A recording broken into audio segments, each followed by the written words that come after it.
Welcome to Bastard Quest. I'm the Game Bastard Kyle. I'm Todd. Corey. Austin. Today we're playing Blades in the Dark, an RPG by John Harker from Evil Hat. Doesn't sound safe. Blades in the Dark, yeah.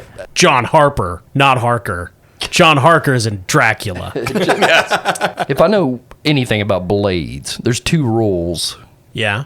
Cut away from yourself. Okay. Turn on the lights. Well, in this game, you take 30 knives and you throw them in a room and you turn the lights off, and it's called Grab the Knives. Shit. Oh, Kyle, why are you wearing armor? Well, I'm glad you asked, What's Todd. Johnny Knoxville doing here? What's he doing with that boogie board?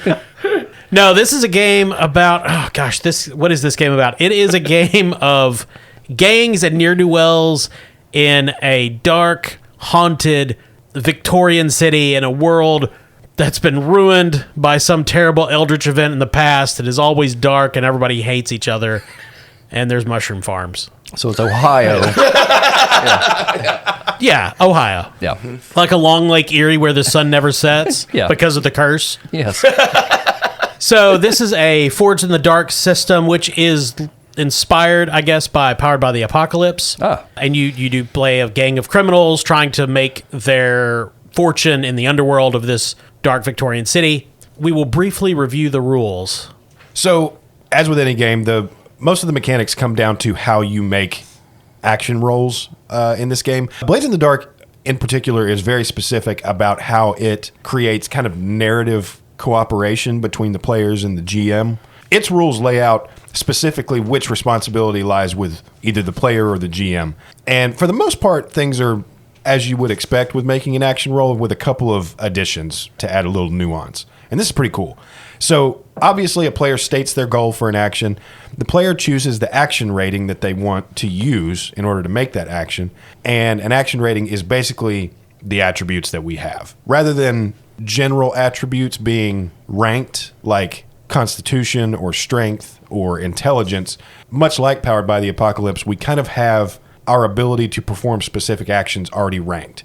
The only difference is there's a little bit of ambiguity with the action ratings themselves. So instead of something like attack or investigate, it's a little bit more vague. So it's something like attune, command, sway, hunt, skirmish, prowl, things like that. Cut vegetables with your hand, like in your hand. Yeah. So you as a player kind of get a little bit of a say in which one of these action ratings you can use to try and perform an action. So much like in Dune, when we pick a drive in order to have a little bit of say in the difficulty. So when you pick an action rating, the GM is going to set the position for the roll, and the position is how desperate of an action it is, or how difficult of an action it is.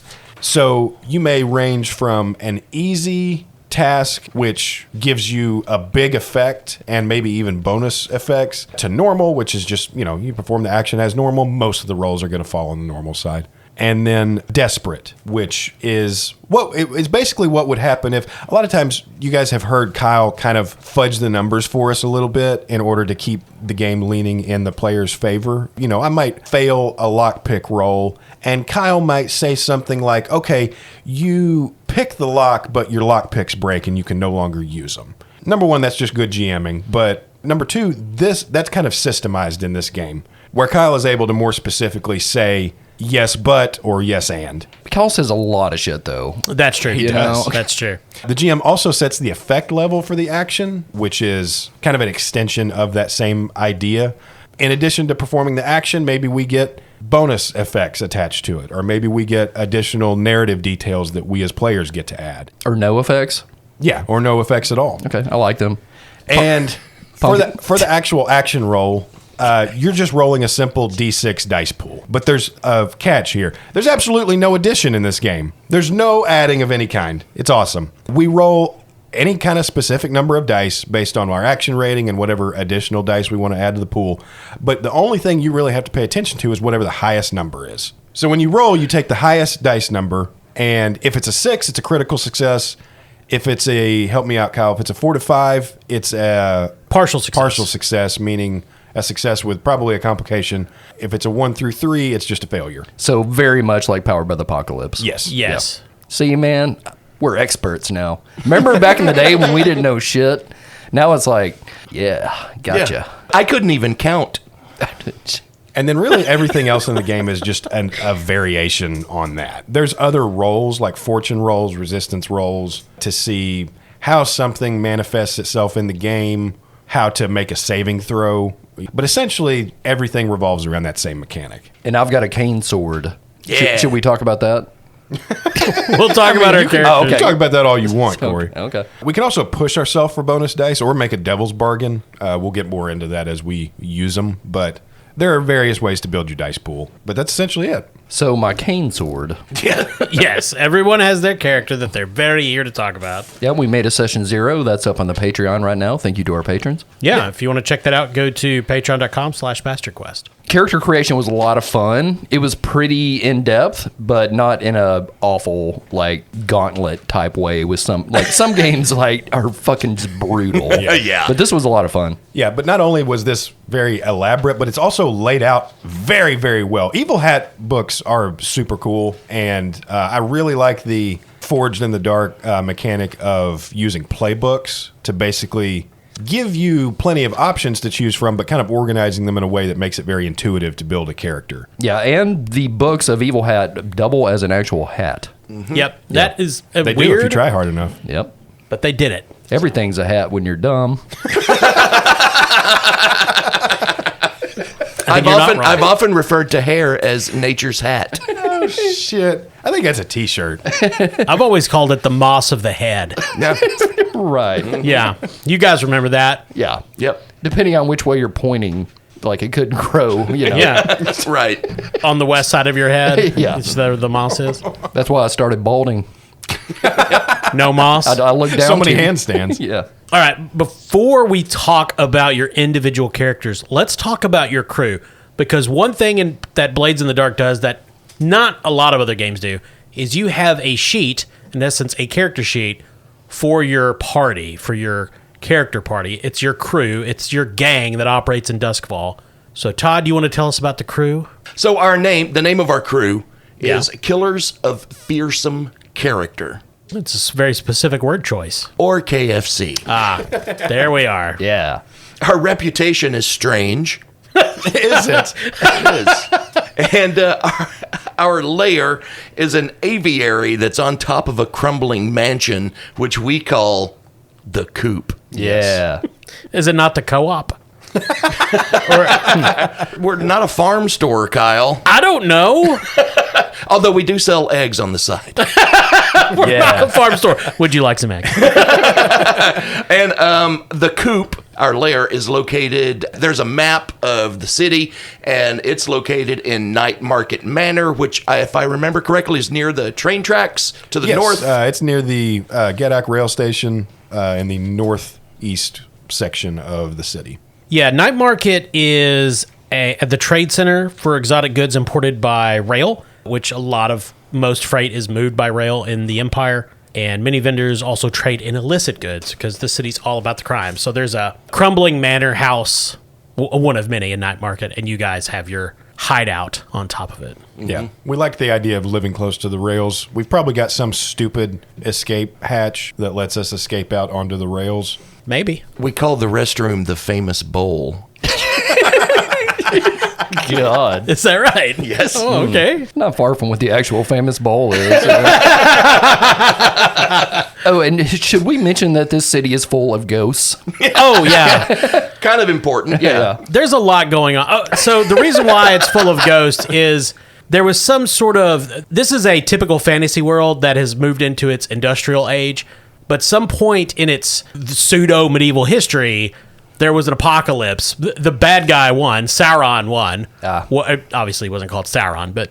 And the gates of death were shattered. And so now when anyone dies, their spirit does not go to the afterlife. It's stuck here. And ghosts are kind of a problem. So the entire city is ringed by lightning barriers, which destroy ghosts that hit them. Which are powered by... Demonic whale blood. Got it. So if someone dies in the city, there's a group, I think called the Spirit Wardens, that will go and destroy the ghost, the spirit, so that it doesn't rise as a ghost. If the body's hidden somewhere or they can't get to it for some reason, a ghost will emerge and haunt people. And this is an issue. Yeah. Do you know what the number one TV show in this city is, Kyle? I don't. It's a prank show called Steampunked. Gotcha. Is that it? Oh, all right. Yeah. So think Gangs of New York with Ghosts and Monsters, directed by Guy Ritchie in Old London. Yeah, that's pretty accurate. And actually, I made that reference, but I want to highlight one specific portion of this game that I really, really like. I think this is a staple with all Evil Hat games. Wait, take it off your head first.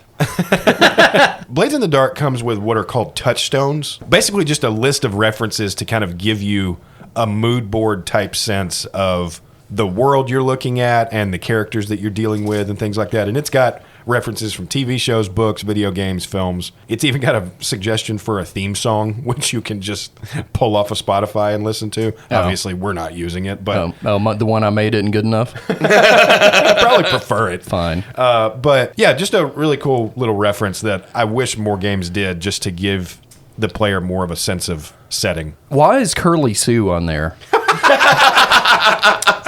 Mostly because of Belushi. Okay. I consider Curly Sue an inspiration for any game I run. Well, the blades. Yeah. Yeah. Yeah. All right, so let's talk about your characters. Corey, who is your character? So there's character types. I chose the Slide. A Slide is a subtle manipulator and spy. Yeah, he is generally going to be the face of the party. Oh, great. The con man, the huckster. Yeah, basically, his greatest strengths are in the resolve category. So command, consort, sway, stuff like that. I like to call the Slide the Frank Stallone. Oh, okay. That's what I think of. Yeah. There are special abilities in this game, and we got to choose one. Is that something that changes if we were to play this game over time? We get more special abilities as we level up and get experience and all that jazz? Yeah, as you get Okay. experience, you can gain more special abilities. Gotcha. Well, the one I chose is called Ghost Voice. I know the secret method to interact with a ghost or demon as if it was a normal human. Yeah, So I can talk to ghosts. sure. And demons. That's important. Yep. And my character's name is Roddy Woodthorpe, and we all have aliases. His is Tobean. Corey, do you mean to say we all have nicknames? No. It's an alias. Alias. His look is slippery. He's a noble. It's his background. He's Akarosi, which is the area we live in is... Akaros. Gotcha. Yeah. You're probably from the city. The hat he chose is a hammer. Okay. All right. No, that's not part of it. That's some canon we've created. That's stupid as shit. And we have like friends and nemesis kind of thing. There was another Yeah. game. Was that Cyberpunk Red or what was it? There was a similar Cities game. Without Number. Cities I think Without Number. We had contacts at least. I don't know if we had enemies, but we had at least a couple of contacts. Right. That sounds right. There's a lot of equipment, stuff like that we kind of choose as a loadout, kind of like G.I. Joe, right? We can kind of choose it before a mission. Sort of. So the way it works in this is you have a general items that can be part of your loadout that all criminals will have. Okay. And then you have specific things to the Slide. Now, the difference between Blades of the Dark and a lot of other games is you don't choose your loadout specifically before a score.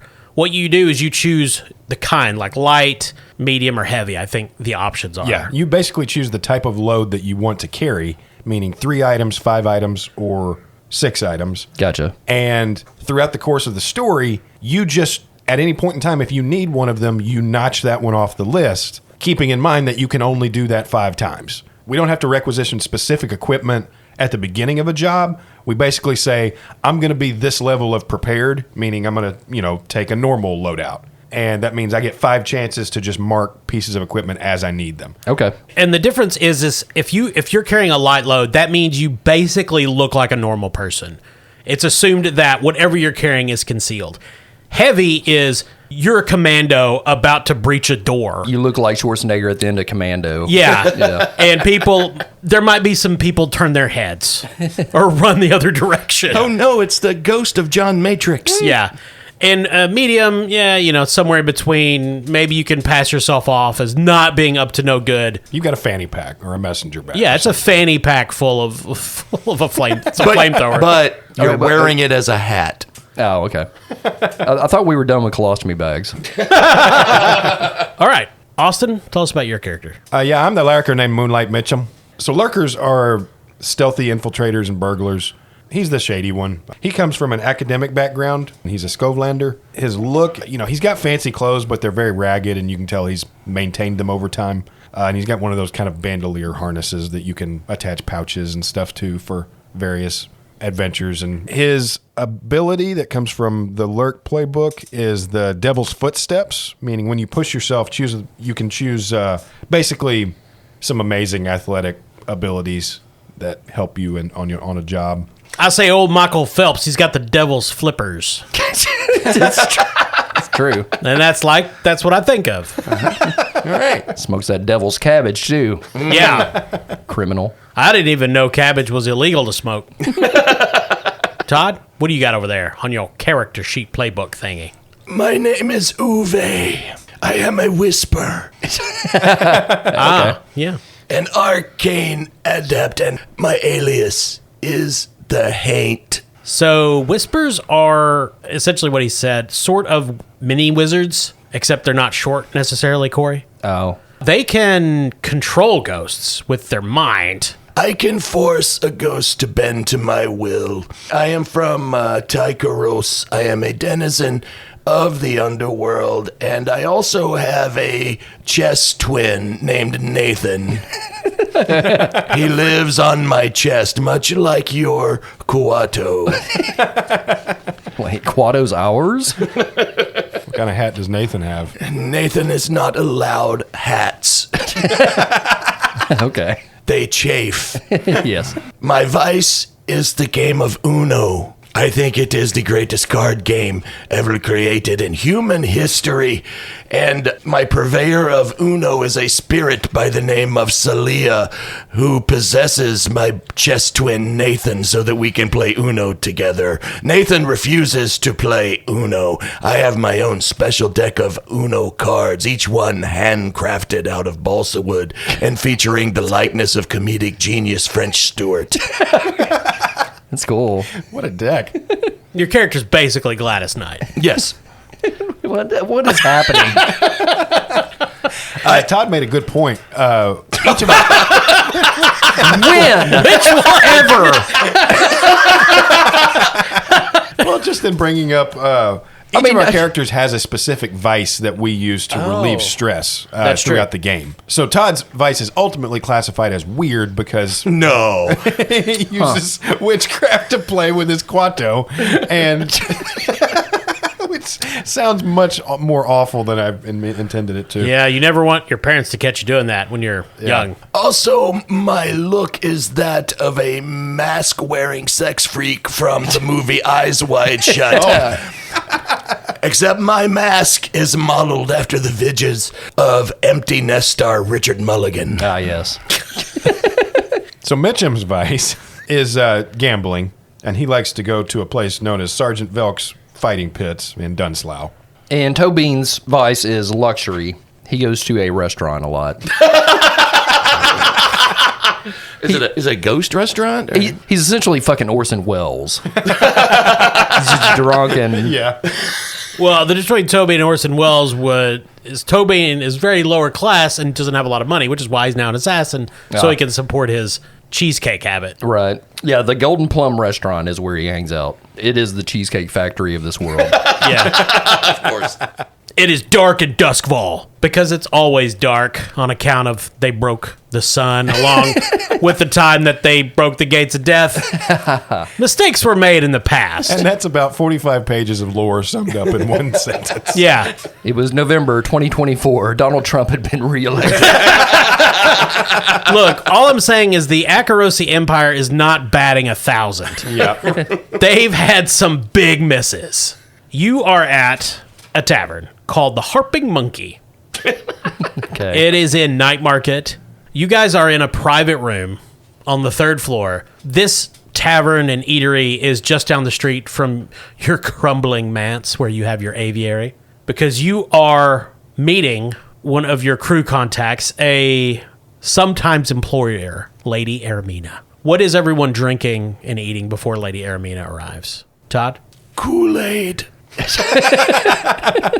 Like jammers or He has a bandolier of pouches.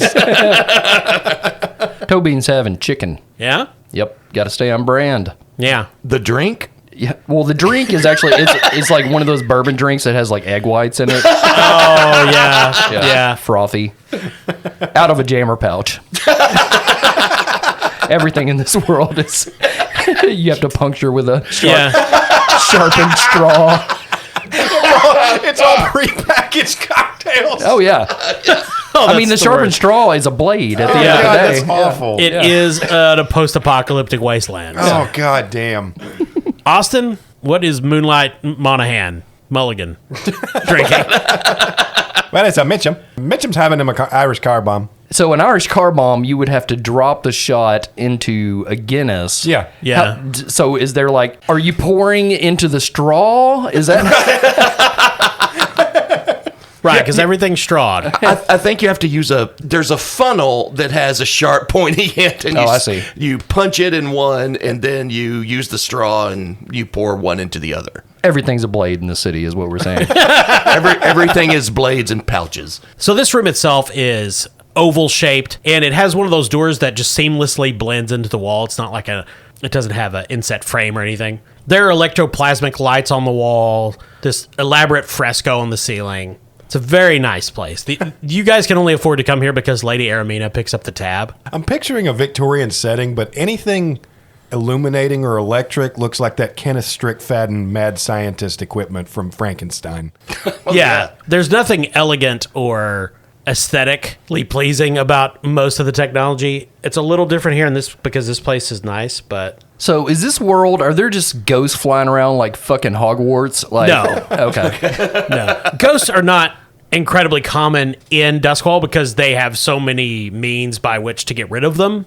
And there's a lot of people that is their whole job is keep ghosts out, prevent ghosts, take care of ghosts once they're in. It used to be a cool job till they gender flipped it. Yeah. What? I was going to say, it's kind of like dog attacks in a city. You know, they happen, but they're not that common. Okay. Except the dogs are ghosts and they can come through walls. Right. And they're not dogs. Right. So different every way.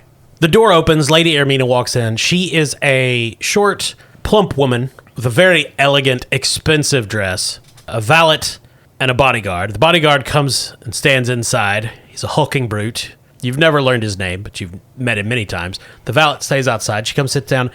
Gentlemen, the KFC. So lovely to see you. I was just regaling my friends here of the time I spoke to the ghost of John Ritter, and he was telling me how the problem child was addicted to Vicodin. Ah, yes, I love your strange tales, Uwe, of your distant land and its queer fellows. She sits down and orders some fizzy, expensive drink, and you guys chit-chat for a while. Does the bodyguard puncture it for her? Yeah. He just leans forward, stabs it with a straw knife. And she explains, obviously, she called you here because she wants to procure your services. She does not generally socialize with you. Yes, we are most eager to work as our funds are quickly dwindling. So she explains that she is interested in having removed a diplomat named Rasmus, based on Patreon member Rasmus Hammerland. Thank you, Rasmus. Thanks. So here's what she tells you about Rasmus. He is a diplomat working for the Dagger Isles Consulate. The Dagger Isles are... God, even the islands are blades. Yeah. Faraway Island Archipelago. They are nominally part of the Empire, and this consulate is here to try to expand economic opportunities between the city of Duskwall and the Dagger Isles. Rasmus is a trade liaison, or that is his official job. He's trying to broker some deals for exotic fruit importation, these strange fruits that they grow in the black jungles beneath strange stars. He is actually Tycherosi in origin. So he has a Quato? No. He has sapphire blue eyes that are literal gems. That is his Tycherosi trait, strange trait. Ooh. Coppery skin and vibrant red hair. Fairly well-to-do man. And the Dagger Isles Consulate is in Night Market. Not terribly far from here, but one reason she picked you is that he lives in Silkshore, Ah. which she knows is your hunting ground. Yeah, that's our main ground of operation. Now, Silkshore, for those who haven't heard the Session Zero, kind of a lot of brothels and places like that, right? Kind of the red light district, It is the red light district, yeah. There's except all the lights are daggers. Frequented by a lot of the nobles from White Crown. Yeah. There's lots of gambling dens and fancy parlors. It's the fun place everybody goes to hang out. All the drugs come in pouches. So I want Rasmus to disappear, ideally accidentally. And you'll be paid well. How much coin you thinking? So she gives you a number that is essentially equivalent to 5 coin. Great. Doesn't seem like much, but coin Yeah. is like westerns. Yeah, Here, coin is like a chest of gold. Yeah. Yeah, a coin is the game mechanic term for a tidy sum of money. So promising them 5 coin would be a considerable amount. And obviously she would have given it in something like 50,000 Deutsche Bankermarks or Right. something. Yeah. So she's offering to pay you 5 coin. If it is obviously a murder, that goes down to 3. Okay. You can buy a lot of cheesecake for that. We'll kill your man there, miss. Excellent. I love KFC. Yes, we will do this job for you. It is getting very difficult to afford Nathan's cottage cheese. Gross. Very well. Okay. So is Nathan? He's just a head, right, coming out of your chest. Yes. Okay. It's fucking so gross. It's gonna give you heart problems too. So it's like a Voldemort on your chest. Right. He's sleeping now. Do you guys have any questions for Lady Ermina before she goes about the job? Oh, okay. Let me specify. All right. You wouldn't happen to know anything about the entourage that travels around with Mr. Rasmus, would you? I don't think he has an entourage. Also, no personal security or anything of that nature? He's a minor diplomat for a minor consulate. So mechanically, the Dagger Isles consulate is a tier 1 power, meaning it is very much on the lower end of the power scale among the factions of Duskfall. More powerful than your gang, which is tier 0. Yeah. But it is definitely not a real mover and shaker. Yeah. Just to give the audience a brief primer, as far as tiers of various factions go, a tier kind of represents your prestige and standing amongst the other gangs in the city or amongst the other entities of the city. And that's also broken up into 2 levels of hold. You can have a weak hold or a strong hold on that specific tier of power, basically. We have a strong hold on tier 0 right now, which means that the next time we level up, we'll go up to tier 1. And the most powerful faction in the game is tier 6. And I think there's only one tier 6 faction, and that is the Imperial Military. Just for reference, our sheet only goes up to 4. This diplomat sounds like he is a wild card. I am interested to see if he is in fact a wild draw 4. So tell me this, love. Does this bloke have any voices we should know about? Because we've all got some on our character sheets here. Good call. Yes. She doesn't know. You may have to do some of your own intelligence gathering. She's Okay. told you everything she knows at this point. Okay. So she leaves, but that brings us to the next phase of the game. This game is broken up into phases, and right now we're in free play, which is kind of a more typical, what you think of as a typical role-playing game phase. But one thing you can do here, after you've obviously talked to your a friend, you have a score that is coming up, the assassination of Rasmus. One thing you can do is gather information, and this is specifically go out to do exactly what it sounds like, gather information. Now, you tell me what you are trying to get, and you guys can even invent specific facts that you want to find out. Like, Rasmus has lunch at this place. Okay. And we'll talk about, like, okay, how could you learn that? And then you choose an action, and if you roll well enough, then that could be some information you learn. If you don't, then that fact may be not what you thought it was. Now, obviously, there's some give and take here. You can't be like, Rasmus is a heavy sleeper, and he sleeps with the door unlocked, and he won't wake up even if you fall down and break all his fine china. Right. You know. He has a sickness that makes him run with scissors all the time. yeah. Blades. Yeah, and now if there's things like I've established about the setting that I know, I could be like, well, let's, I could draw you back in. But Well, I think it's a great idea to try and find out what his vice is. Yeah. yeah, and he's definitely going to have a vice. This is Vice City. Oh, I mean, Duskfall. Okay. So Lady Aramina leaves. You guys finish your drinks and your meal, and you depart. Head back to your aviary. Start making plans. What's your first step in gathering information about Rasmus, this diplomat for the Dagger Isles? So Tobin's sly friend is Clyra, a tavern owner. To me, it stands to reason that she would talk to a lot of people in the city and have a lot of information about people, because people be getting drunk and talking shit. Where's her tavern at? You can choose. Okay. Next door. So, gotcha. So Night Market. Yeah.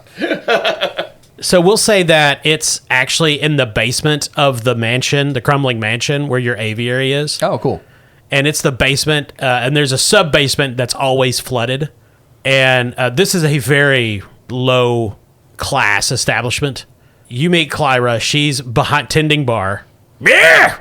Jesus. Well, I get you, Tobin. Wait, so Clyra is a old prospector. Nope. Okay. Got it. Young, early 20s woman, The wiles of a lady. attractive. Hello, Clara, my love. What do you want to drink? I'll take a pouch of the bitters if you got one. Yeah, she does. She gives you whatever you want to drink.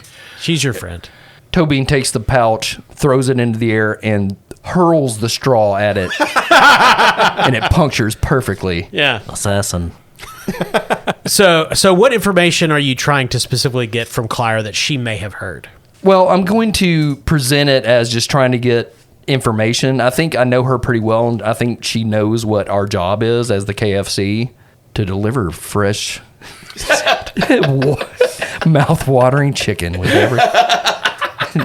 No, I think she knows we're murderers. Yeah. Okay, and basically just ask about Rasmus in general and try to figure out if she knows his habits and perhaps his vice.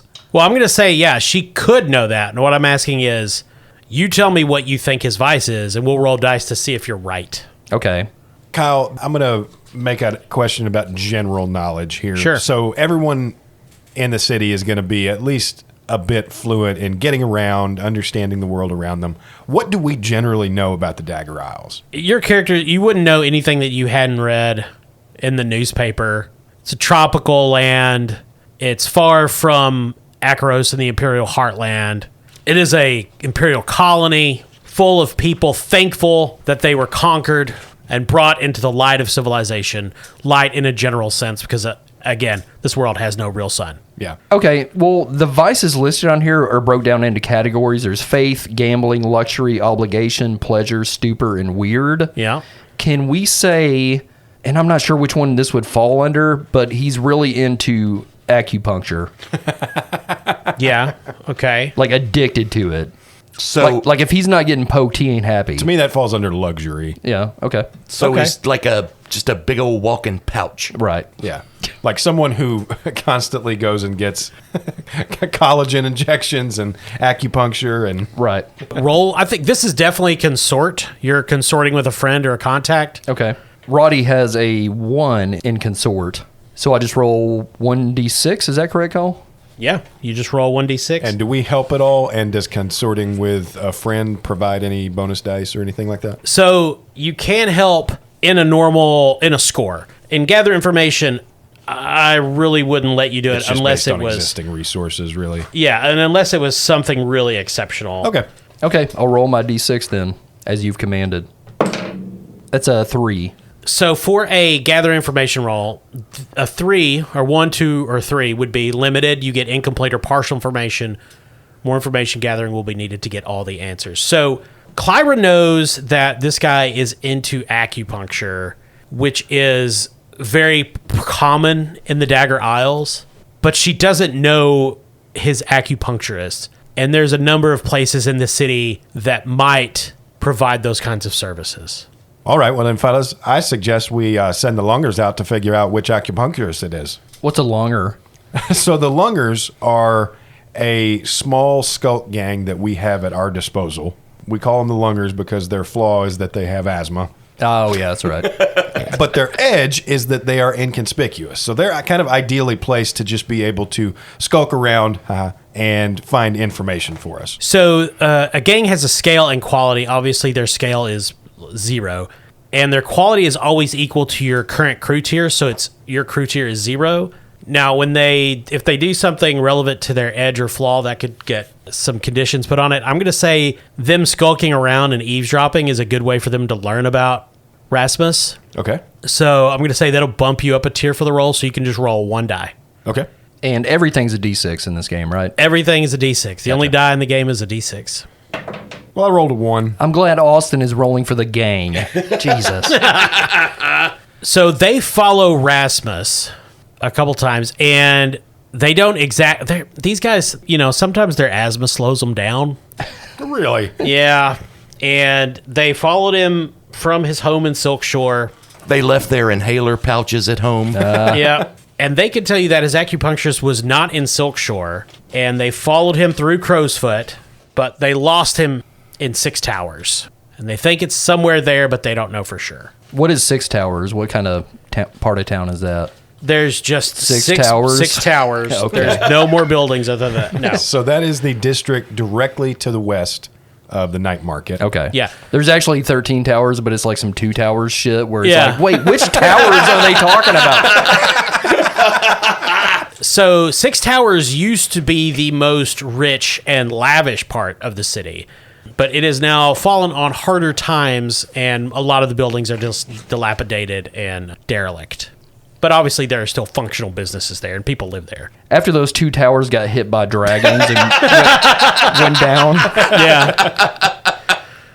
I would like to attempt to gather some information, Kyle. All right. You said that Rasmus is Tycherosi. He is. So is Uwe. What? Yes.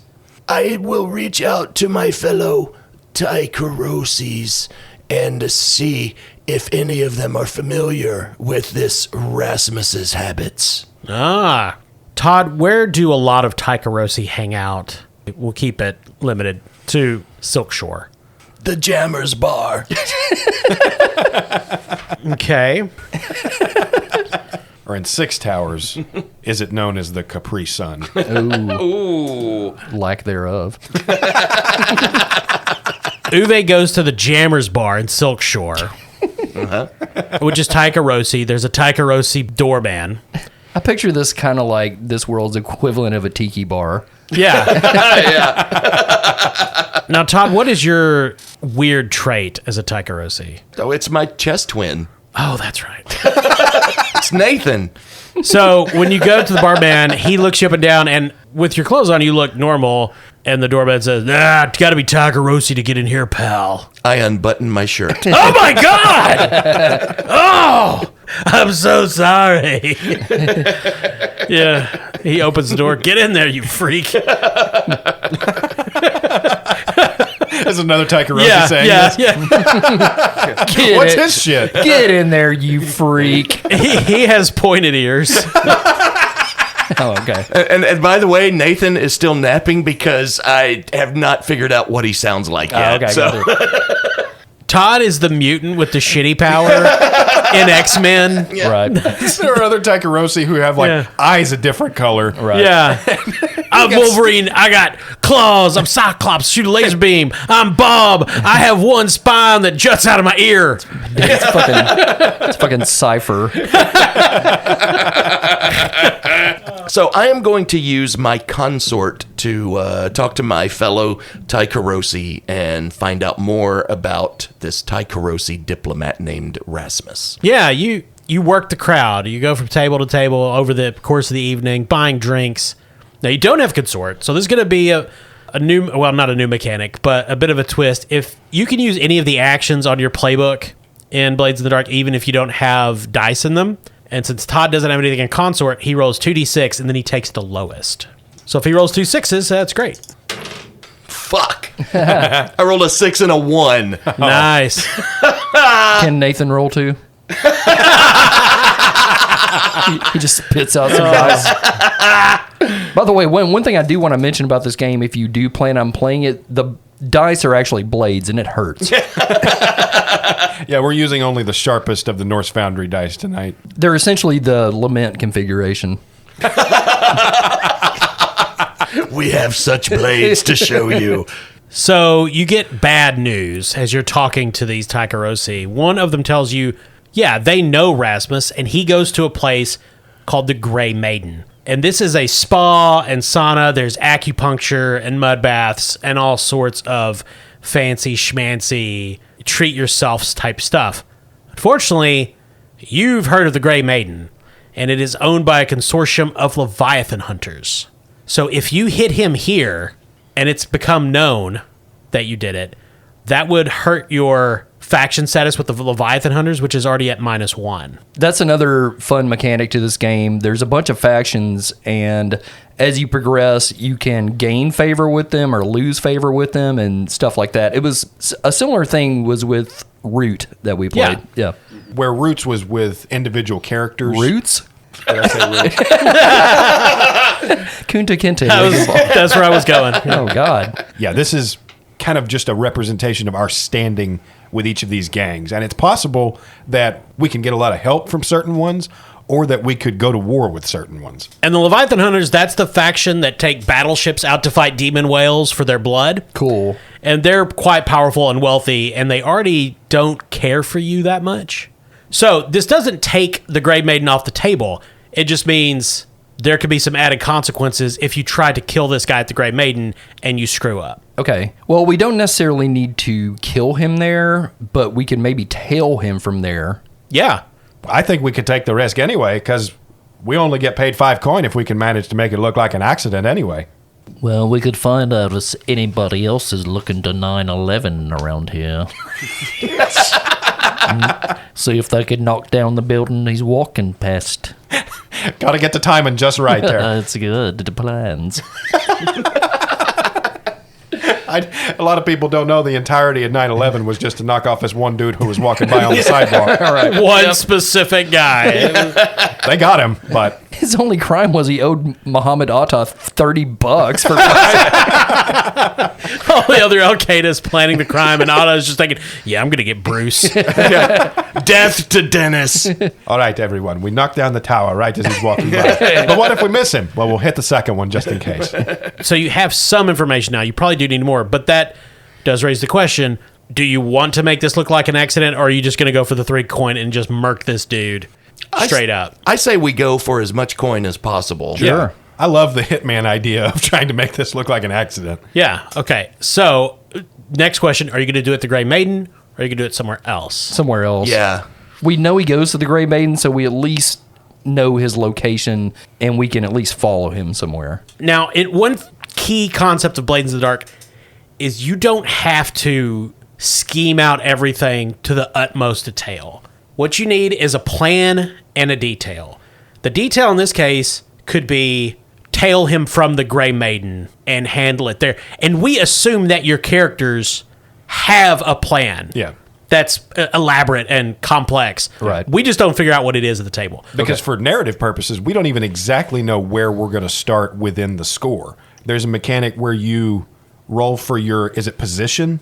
That's Kyle? engagement. Engagement. How the score starts. Yeah, so there's a chance that we start already running from some gang member that has spotted us at the Grey Maiden or something like that, and that we're already having to improvise. So we just need to come up with kind of the basics of a plan and find whatever way we can to put it in motion depending on how we start. Right. So I think the detail here is the Grey Maiden. We know he goes there frequently for acupuncture. It's in Six Towers, which unfortunately is not in your hunting ground, but you can still operate there. You just don't. You don't have as many advantages as you would. Okay. So the next is choosing the type of plan, and there are 6 plans, and some of these are going to be obviously completely disregarded. The first one, assault. I mean, That's jumping him at the bar, which is a bad. Yeah. Okay. which you don't want to do that because you're going to try to make it look an accident. You don't want transport because you're not carrying cargo or goods through danger. So your options are deception, stealth, occult, or social. This is probably not social because social is generally a negotiation or a Right. bargain. So you're probably looking at occult, which could be engaging a supernatural power, which could be a ghost or ghosts. Stealth, seems like it might be the obvious choice, especially if you're going to quote unquote hitman this guy and have a piano fall on him. I'm definitely leaning towards stealth because we're tailing the guy. So Yeah. we're sneaking around and kind of waiting for a good moment to murk him. Yeah. And so stealth is trespass unseen, and the details the point of infiltration. I think if we zoom out, the trespass unseen is you're trespassing, essentially following him unseen, and the point of infiltration is picking him up as he leaves the Grey Maiden. Okay. Just looking for a good time to do that. Yeah. Now, so this is a public place, so let's talk about loadouts. So remember, we talked about light, normal, and heavy. Light is you're moving fast, and light. Normal is you look generally normal. If you're closely inspected, they're going to be like, hey, why do you have 4 guns? Heavy is you're obviously out to do no good. Yeah. Now, you're going to be stealthy, so theoretically, you could argue it's heavy and I'm just going to stick to the shadows, but probably some of this stealth is going to be hiding in plain sight. Yeah. Okay. Now, are there any rules in place that prevent us from sort of changing tack as we adapt to situations? Like, to me, this probably winds up being some sort of hybrid between stealth and deception. No, you can have. So, for example, Todd at one point mentioned that he might want to have a ghost follow this guy, which would be a cult. You can do that on a stealth mission. It's really what the focus is. And the focus here is stealth. That doesn't mean it can't have occult or social connections. There might even be an assault if you needed it. Yeah. Right. And we don't all have to have the same load. No, you don't. Well, I'm kind of thinking we could try this. Tobin could go light here. Oh, yeah, you're the face man. I What- think you need to go light. Yeah, I think I follow him openly or just walking behind him openly. But one of the items I have is fine clothes and jewelry, which might put him more at ease of a guy who happens to be walking behind him, looks like a rich guy, because rich people don't kill people.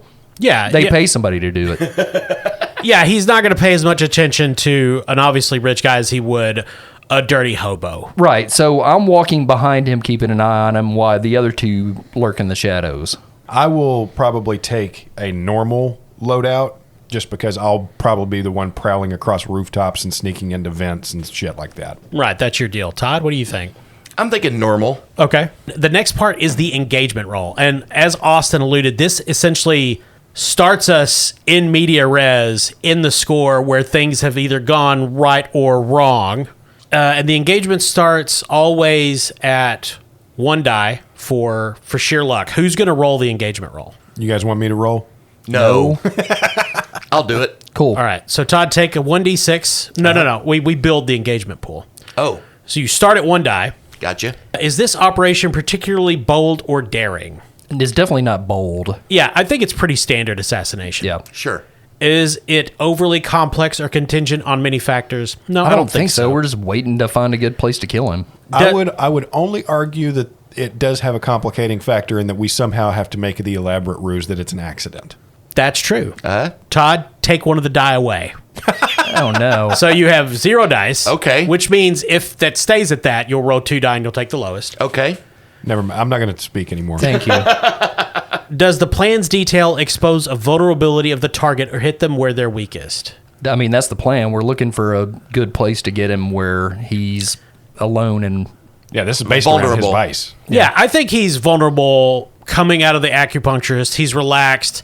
He's not in his home turf. I think he's more vulnerable there. So, Todd, take a die. So Thank you're you. back to 1. All right. Can any of your friends or contacts provide aid or insight for this operation? I mean, they already have. Yep. They have, and Todd's planning on using more. Yes. So take a second die. Are any enemies or rivals interfering in the operation? Not that we're aware of. At this point, I'm going to say no. There are no rivals interfering. And are there any other elements that we might want to consider? Now, this is a higher tier target than you, so theoretically that could reduce your dice pool, but he's tier 1, and I'm going to say in this instance, it's not enough to make a difference. Okay. But is there anything else that would be obviously relevant to the engagement? So there's a chance that this operation finds its way back to the night market, which is where our base of operation is. So I think it would stand to reason that we are going to be operating with a certain degree of fluency around our surroundings and things like that. You could, and if it was starting in Night Market, I might agree with you, but it's starting in 6 towers, and we don't exactly know where it's going to go from Okay. there. Okay. So I think we're just going to be at 2 dice. Okay. And obviously you want a 6, and if barring that, 5 or 4 is good. Okay.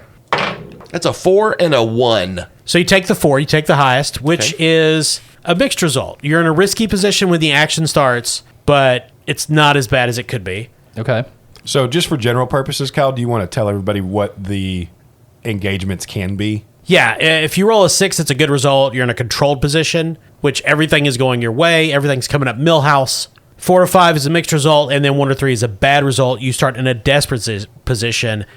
And a position is a mechanic when you're rolling your action roll. If you're in a desperate position, that means that the consequences are much worse for failure. Okay.